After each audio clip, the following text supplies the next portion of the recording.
오늘 함께 나눌 말씀의 제목은 심령이 가난한 자의 축복입니다. 너무나 잘 아는 말씀이죠. 말씀은 팔복 중에 첫 번째 복입니다. 우리가 너무나 잘 알고 있죠. 팔복은 주기도문을 제외하고 그 산상순 중에서 가장 잘 알려진 말씀입니다. 그 중에 오늘 함께 할 말씀은 첫 번째 복, 심령이 가난한 자입니다.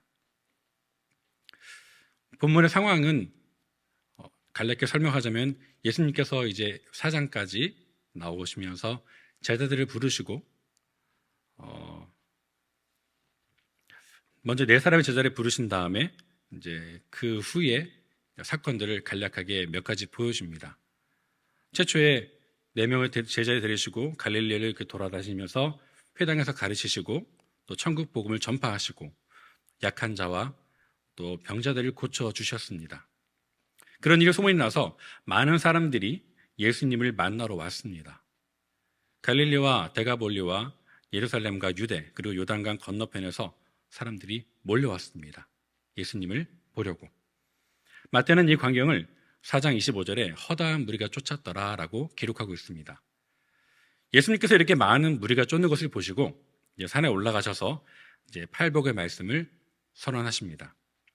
이때 예수님의 사역은 절정에 달해 있었는데 그 이전까지 하셨던 일들은 단편적인 교육과 또 병 고침이 대부분이었습니다. 그래서 이제 산에 올라가셔서 천국 복음을 자세하게 가르치시려고 올라가십니다. 그것이 오늘 본문 이제 5장 1절부터 시작하죠. 예수님께서 1절에 말씀하시기를 예수께서 무리를 보시고 산에 올라가 앉으시니 제자들이 나아온지라. 이 말씀 보면은 그 가르치는 대상이 일단은 무리보다도 제자들을 중심으로 말씀을 전하셨다는 것을 볼 수 있습니다. 여기 제자들은 12제자뿐만 아니라 그 제자들, 그러니까 예수님을 따르기로 한 사람들, 예수님을 쫓고자 한 사람들을 제자들이라고 표현하고 있습니다.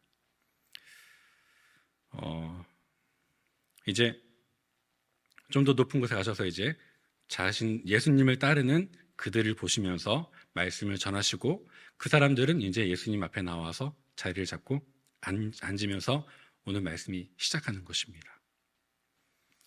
그때 예수님께서 입을 여시면서 이제 설교를 시작하셨는데 이렇게 시작된 설교가 7장에서 마무리됩니다. 설교가 끝날 때까지 제자들이 어디 갔다라는 이런 말씀은 없고 계속 예수님께서 말씀을 전하시죠. 그 말씀을 다 듣고 있는 것입니다. 그리고 말씀을 다 들은 다음에 이 말씀의 이 힘과 위험에 대해서 사람들이 놀라죠. 그리고 8장 1절에서 이제 예수님이 말씀을 마치시고 산에서 내려오시면서 산상수훈은 끝납니다. 오늘 말씀 속에서 이제 우리가 예수님께서 이 많은 사람들이 모인 곳에서 또 예수님을 따르고자 하는 사람들 앞에 서셔서 첫 번째 말씀하신 복, 첫 번째로 말씀하신 것에 대한 의미가 좀 우리에겐 있다고 봅니다. 그것이 무엇인지 함께 보겠습니다. 성경은 복음이 가난한 자들이나 또 병자들 같은 사회적 약자에게 주로 전파되는 모습을 보여줍니다. 마태복음 11장 5절에 보면은 맹인이 보며 못 걷는 사람이 걸으며 나병 환자가 깨끗함을 받으며 못 듣는 자가 들으며 죽은 자가 살아나며 가난한 자에게 복음이 전파된다 라고 말씀하고 있습니다. 세례 요한의 제자들이 와서 당신이 오시리입니까? 말씀하셨을 때에 내가 봐라 난 이런 자다 말씀하시면서 하신 말씀인데요. 이제 가난한 자에게 복음이 전파된다라고 말씀을 하신 것도 볼 수 있습니다. 그렇다면은 가난한 자에게 복음이 전파되고 부자는 그건 듣지 못하는 것인가라고 볼 수 있겠죠. 부자라도 오늘 말씀에 본다면은 심령이 가난한 사람은 이 복음을 들을 수 있습니다. 결국 중요한 것은 부자냐 가난한 자냐 그런 것이 아니라 심령의 가난함을 말합니다. 이 가난한 상태는 일회성, 그러니까 나는 가난했어 라고 끝나는 것이 아니라 그 가난한 마음의 지속성입니다. 다르게 말하면 방향성이죠. 가난한 마음을 갖고 나아가는가, 살고 있는가. 그럼 이렇게 중요한 심령의 가난함은 구체적으로 어떤 것일까요? 무엇을 말씀하시는 것일까요? 구약 성경에서 가난한 자를 지칭하는 대표적인 말씀으로 그 단어가 아니와 아나부가 있습니다. 힘이 없고 의존적이기 때문에 힘을 가진 자들에 의해서 그들의 착취에 쉽게 노출될 수 있는 사람. 가난한 자들은 그렇게 없기 때문에 있는 자들에게 착취를 당하거나 있는 자들에게 구걸하거나 그렇게 할 수 없습니다. 그래서 가난한 자들은 구약 성경에 보면 하나님 외에 호소할 곳이 없는 사람들입니다. 그래서 성경은 가난한 자를 하나님을 전적으로 의존하는 자들로 보여줍니다. 시편에 또 이사야에. 팔복에서 가난한 자는 이런 구약적 배경을 반영하고 있다고 보셔야 됩니다. 여기서 말씀하는 가난한 자는 구약에 있는 그 가난한 자들의 모습을 갖고 와서 이런 가난한 마음을 가져야 된다고 예로 보여주는 것입니다. 내가 가진 물질이 없어서 하나님을 전적으로 의존한다는 개념은 좀 1차적인 개념이고요. 여기에 좀 더해서 내 영혼의 상태가 하나님이 없으면은 하나님 없이는 살 수 없음을 인정하는, 하나님 없이 살 수 없음을 인정하는 그 자세, 그 마음을 가난한 마음이라고 표현합니다. 내 삶의 자세가 또 내 영의 상태를 직시할 필요가 있습니다. 내 마음이, 내 영의 상태가 과연 어떠한가? 내가 얼마나 하나님 없이는 죄인인지, 또 얼마나 하나님 없이 죄악으로 살 수밖에 없는지를 깨달아야 합니다. 이사야 66장 2절부터 4절까지 말씀인데요. 이 말씀을 우리 한번 교독해 보겠습니다. 나 여호와가 말하노라. 내 손이 이 모든 것을 지었으므로 그들이 생겼느니라. 무릇 마음이 가난하고 심령에 통회하며 내 말을 듣고 떠는 자, 그 사람은 내가 돌보려니와.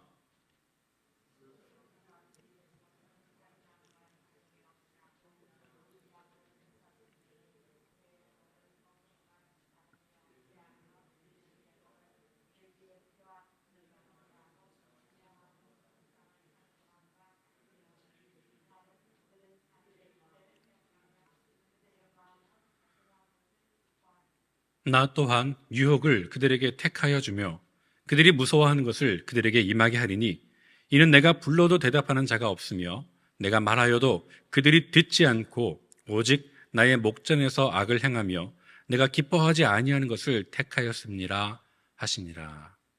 아멘. 먼저 3절 이후에 나온 사람들은 여러 가지 종교적인 의미의 열심인 모습을 볼 수 있습니다. 소를 잡아들이는 그런 것들. 하지만 이런 것을 살인함과 다름없다 말씀하시고, 어린 양을 드리는 제사, 이것은 돼지 피와 다름없이 아무런 유익이 없다고 말씀하시는 거죠. 그러면서 자기의 길을 택하고 또 그들의 마음은 가증한 것을 기뻐하고 하나님의 목전에서 악을 행하고 하나님이 기뻐하지 아니하는 것을 택하면서 산다고 말씀하고 있습니다. 그런데도 그들은 나는 잘 믿고 있습니다. 나는 예배를 잘 드리고 있습니다. 라고 생각한다는 거죠. 그래서 마음이 가난하여지지도 않고 또 심령에 통회하지도 않고 하나님 말씀을 두려워 떨지도 않았습니다. 그들이 바로 2절에 있는 말씀과 구분되는 그런 삶을 살고 있는 것입니다. 무릇 마음이 가난하고 심령에 통회하며 내 말을 듣고 떠는 자, 그 사람은 하나님께서 돌보시려니와. 그렇지 않은 자는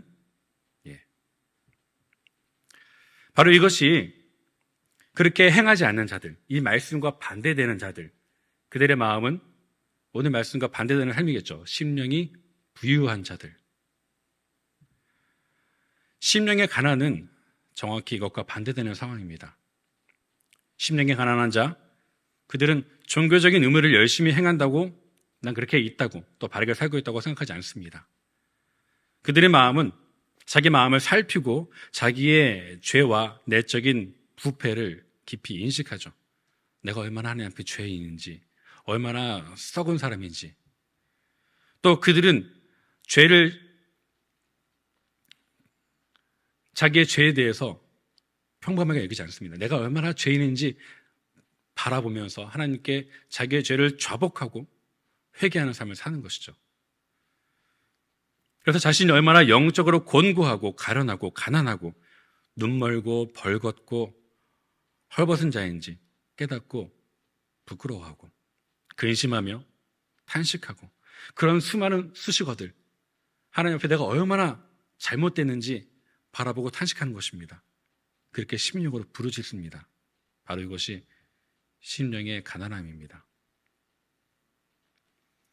그런데 슬프게도 오늘날 교회 안팎에 이렇게 심령이 가난한 자들이 많지 않습니다. 저 또한 그럴 수 있고요. 불신자들은 이렇게 말을 하죠. 믿지 않는 자들은 나는 착한 사람입니다. 나는 양심적인 사람이죠. 그래서 법 없이 살 수 있습니다. 나는 인격적이고 예의 바른 사람입니다. 좋은 사람이죠. 그래서 나는 죽어서도 좋은 곳 갈 겁니다. 이렇게 말하는 사람도 있습니다. 그런 그들에게 모든 사람은 죄인이고 그래서 예수님께서 십자가를 지셨고 따라서 예수님을 믿고 회개하고 예수님을 주인으로 모셔야 돼요 라고 말을 하면 불쾌합니다. 내가 지금까지 이렇게 쌓아왔고 내가 노력한 것들이 왜 예수님 없이 이룰 수 없는 것이야? 라고 불쾌하게 생각합니다. 그 마음이 이미 부유하기 때문에 이런 말이 들어가지 않는 거예요. 비단 세상뿐만 아니죠. 교회 안에도 이런 마음이 있습니다. 주일 성수, 11조, 성경 읽기, 기도, 봉사, 전도, 종교적인 의무들을 열심히 행합니다. 그러나 그렇게 열심히 사는 것과 또 같이 해서 자기 뜻대로 사는 마음이 있는 거죠. 자기 뜻이 앞장서서 하나님 뜻은 뒤로 있습니다. 내 생각이 하나님보다 더 앞설 때가 많습니다. 그런데 그런 모습을 이제 자기들의 믿음이 좋다고 그렇기 때문에 나는 잘하고 있다고 생각하는 안타까움이 있는 거죠. 설교를 들어도 마음이 가난하거나 심령이 통해하거나 하나님 말씀 때문에 두려워하거나 떨지 않습니다. 제가 지지난주에 설교했던 우리가 하나님께 드릴 수 있는 것 하면서 미가 말씀을 드렸었죠. 우리가 우리의 마음을 하나님께 드리는 것 정말 중요합니다. 설교를 들을 때에, 말씀을 들을 때에 이것을 사람의 말이 아닌 하나님께서 우리에게 주시는 말씀으로, 오늘 내게 주시는 말씀으로 듣는 것, 그때부터 우리의 마음은 가난한 마음으로 시작할 수 있는 것입니다.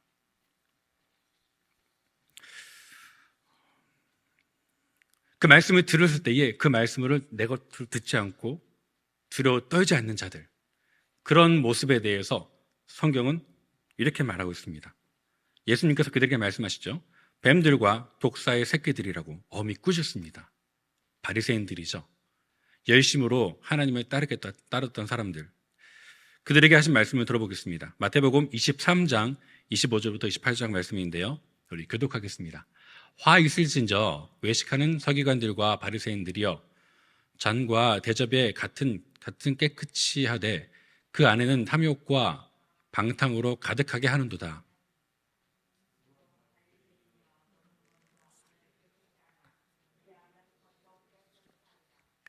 화 있을진저 외식하는 서기관들과 바리새인들이여, 회칠한 무덤 같으니 겉으로는 아름답게 보이나 그 안에는 죽은 사람의 뼈와 모든 더러운 것이 가득하도다.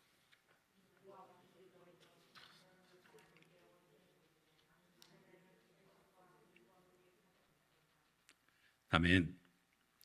그러니까 저는 이 말씀 보면서 회칠한 무덤이 되게 와닿는데, 그러니까 그 이스라엘 사람들은 죽은 사람의 무덤을 만지면 안 되기 때문에 그 무덤을 회로 칠해서 하얗게 보이게 합니다. 근데 겉으로 보기에는 그게 깨끗해 보이는데 그 속에는 이미 죽은 뼈들과 더러운 것들이 있다는 거죠.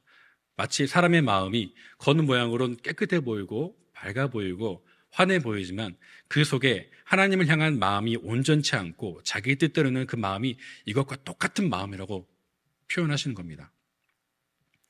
놀랍게도 그들은 자신의 이런 끔찍한 실상을 전혀 인식하지 않았죠. 도리어 자신들이 의롭고 잘 살고 있다고, 잘 믿고 있다고 생각했습니다. 그래서 예수님께서 이런 비유로 그들을 책망하신 겁니다. 오늘 말씀으로 우리 눈이 밝아져서 내 모습, 내가 어떤 상태인지 깨닫고 나의 실상을 보고 상하고 통회하는 마음을 품어 하나님 앞에 가난한 마음으로 겸비해야 합니다. 예수님께서 바리새인과 세리의 기도라는 비유로 우리에게 말씀해 주셨습니다. 제가 읽어드리겠습니다. 누가복음 18장 9절 14절 말씀인데, 또 자기를 의롭다고 믿고 다른 사람 멸시하는 자들에게 이 비유로 말씀하시되, 두 사람이 기도로 성전에 올라가니 하나는 바리새인이요 하나는 세리라. 바리새인은 서서 따로 기도하여 이르되, 하나님이여, 나는 다른 사람들 곧 토색, 불의, 간음을 하는 자들과 같지 아니하고 이 세리와도 같지 아니함을 감사하나이다. 나는 일해에 2번씩 금식하고 또 소득의 11조를 드리나이다. 이렇게 하고, 세리는 멀리 서서 감히 눈을 들어 하늘을 쳐다보지도 못하고 다만 가슴을 치며 이르되, 하나님이여, 불쌍히 여기소서. 나는 죄인이로소이다. 하였느니라. 내가 너희에게 이르노니 이에 저 바리새인이 아니고 이 사람이 의롭다 하심을 받고 그의 집으로 내려갔느니라. 무릇 자기를 높이는 자는 낮아지고 자기를 낮추는 자는 높아지리라 하시니라. 아멘. 심령이 가난한 자는 세리처럼 자기 영혼의 죽을 병, 즉 자기가 죄인이라는 것을 압니다. 우리는 죄인이죠. 반대로 심령이 부유한 사람은 바리새인처럼 자기의 병, 자기 죄를 깨닫지 못하고 의롭다고 착각하며 삽니다. 그래서 회개해야 할 필요성과 또 영혼의 의사이신 예수님이 절대로 필요하다는 것을 진지하게, 심각하게 깨닫지 못합니다. 그래서 회개하지 않죠. 믿지 않습니다. 이미 내가 의롭기 때문에, 내가 기준이 되었기 때문에 그렇게 삽니다. 이 비유는 누가 복이 있는 심령이 가난한 자이며 누가 저주받은 심령이 부유한 자인지 보여줍니다. 심령이 가난한 자와 부유한 자. 심령이 부유한 자는 이곳에 나오는 바리새인과 같은 모습입니다. 즉 자기의에 도취된 사람입니다. 그들은 바리새인처럼 자신이 세운 기준으로 모든 것을 충족했다고 착각하는 자입니다. 이미 나는 충분하다고, 잘하고 있다고, 돈도 있고 명예도 있고 지식도 있고 신앙도 있어서 부족함이 없다고 생각하는, 이미 충분하다고 생각하는 마음이죠. 마음이 부유합니다. 가득 차 있죠. 그래서 기도할 때도 얼굴을 들고, 하나님이여, 나는 다른 사람들 곧 토색, 불의, 간음을 하는 자들과 같지 아니하고 저 세리와 같이 아니함을 감사하나이다. 잘 믿게 하시면 감사합니다. 나는 일회에 2번씩 금식하고 또 소득의 11조를 드립니다 하고 자기 자랑의 기도를 하나님께 올려드립니다. 반면에 심령이 가난한 이 세리 같은 사람, 어떻게 기도하는지 봤습니다. 멀리 서서 감히 하늘을 향해 고개도 들지 못하고 가슴을 치면서 하나님, 나를 불쌍히 여기소서. 나는 죄인이로소이다 라며 탄식하며 회개합니다. 이 말씀, 누가 하나님께서 그의 기도를 들으셨는지 예수님께서 말씀해 주셨습니다. 네.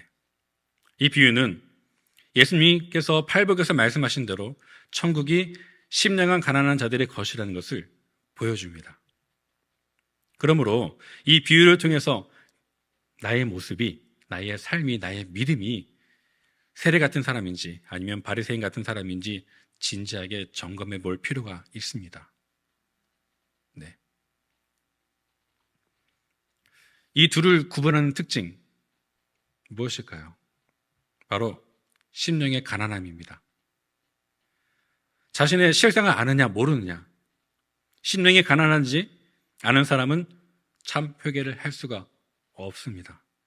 내 안에 이미 나를 충만케 하는, 나를 가득하게 하는 것들을 채워져 있기 때문에 결핍이 느껴지지 않기 때문에 필요가 없는 거죠.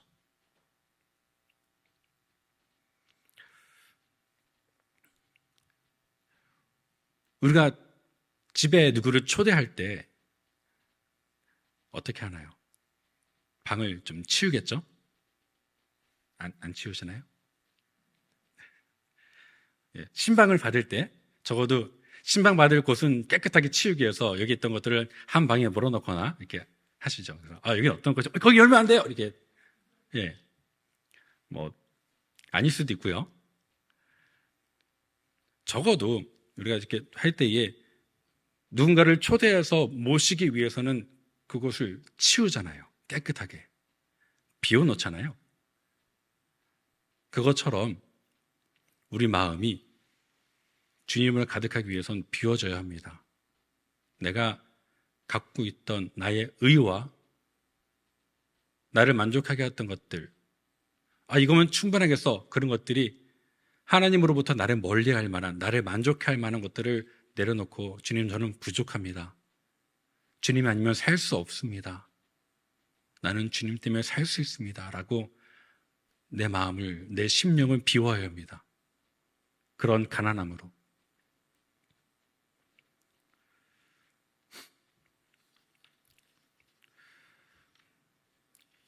성경에 심령의 가난함과 동의어로 쓰이는 그 심령의 가난함과 같은 의미로 쓰이는 것이 있는데 바로 어린아이와 같다는 것입니다.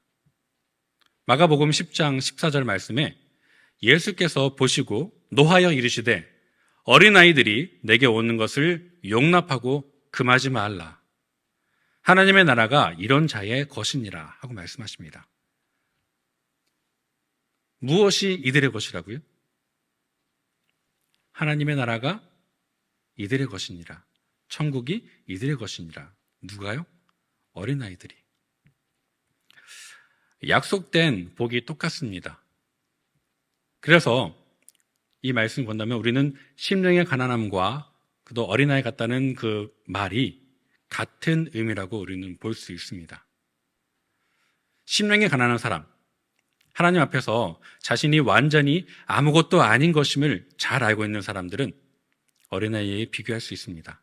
그들은 순수하고 거짓으로 꾸미는 것이 없으며 또 가르침을 받는 것을, 그 가르침을 그대로 소유하는 마음을 갖고 있습니다. 우리가 어린아이 같은 자세와 그 자세의 마음을 가질 때 우리는 내가 아무것도 아님을 깨달을 수 있을 것입니다. 낮은 마음으로. 자신에게 있는 것은 모두 하나님으로부터 온 것임을 알게 됩니다.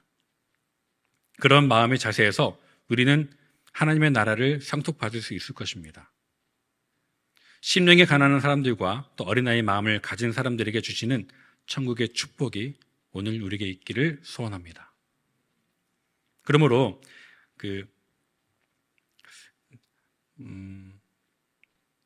이처럼 예수님께서 말씀하신 그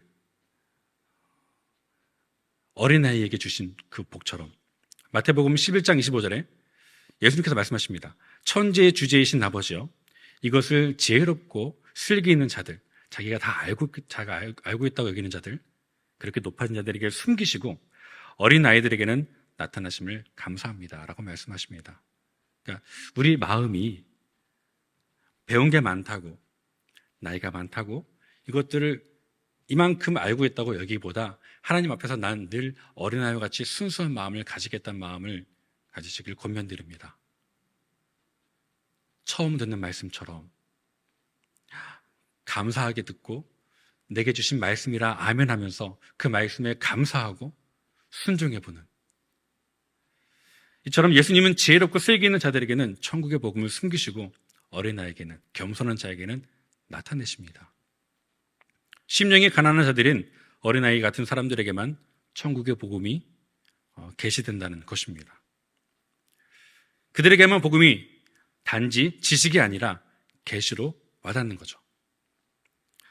그래서 들은 것을 헛되이 흘려보내지 않고 그 말씀을 그대로 아멘하고 받아들여서 지나가는 것이 아니라 내 안에 들어와서 이 말씀으로 내 삶을 변화시켜서 회개하고 아멘하면서 삶이 변해서 하나님께 나아갈 수 있게 되는 것입니다.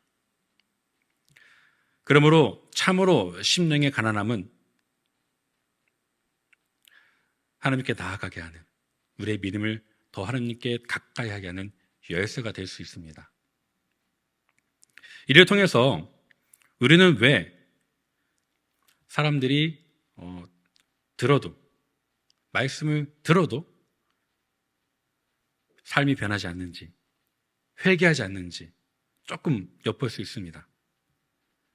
왜 들어도 듣지 않는지, 들어도 들리지 않는지, 같은 시간에 같은 말씀을 들었는데 어떤 분은 말씀을 듣고 깨닫고 아멘하면서 삶이 변화되고, 어떤 분은 말씀을 들어도 그 마음에 들리지 않고 깨닫지 않고 그냥 삶이 똑같은 그런 놀라운 일을 겪게 되는 거죠. 이 차이는 심령의 가난함의 차이입니다.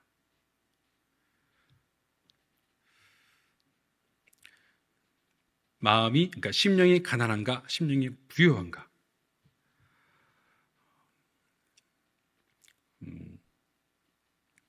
그래서 우리가 이 말씀을 들었을 때에 심령이 부유하게 되는 것이 참 치명적이고 또 무섭다고 우리는 알아야 될 것입니다.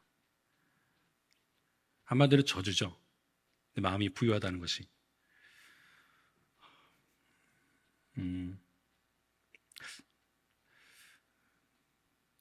오늘 말씀, 우리가 심령이 가난한 자에게 주시는 축복, 이 말씀에 대해서 제가 한번 정리해 드리겠습니다. 이 말씀에 심령이 가난한 자, 하나님 아니면 살 수 없는 그 마음, 그 자세로 오늘 또 내일 예배 때마다 그렇게 하나님 앞에 바로 서시기를 축복합니다. 이 말씀에 자신을 비춰보아서 나는 심령이 가난한 자인지 부요한 자인지 깨달아야 합니다. 다만 말씀을 듣고 고민하거나 애통하지도 않고 마음에 찔림도 없다면 적어도 내 마음이 어디에 있구나 라고 깨닫고 그 흘러 떠나간 곳에서 다시 돌아와서 처음의 마음을 회복하시기를 축복합니다.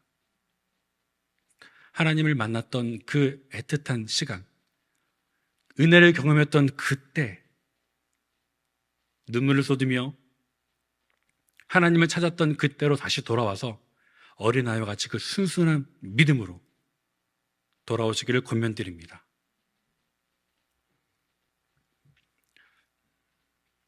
하나님이 내 삶에 없다면 살 수 없다는 결핍과 가난한 마음을 그 가난한 마음을 소유한 자 되기를 간절히 바랍니다. 매 순간 우리의 삶의 모든 것을 다해서 하나님을 찾고 예배하겠다는 그 마음으로, 그래서 삶의 내 인생의 모든 것을 다해서 이 예배 시간에 하나님을 만나겠다, 이 예배 시간에 하나님을 찾겠다, 그 마음으로 오늘도 또 내일도 그렇게 예배하는 우리 일신교회 모든 공동체가 되기를 축복합니다. 기도하겠습니다.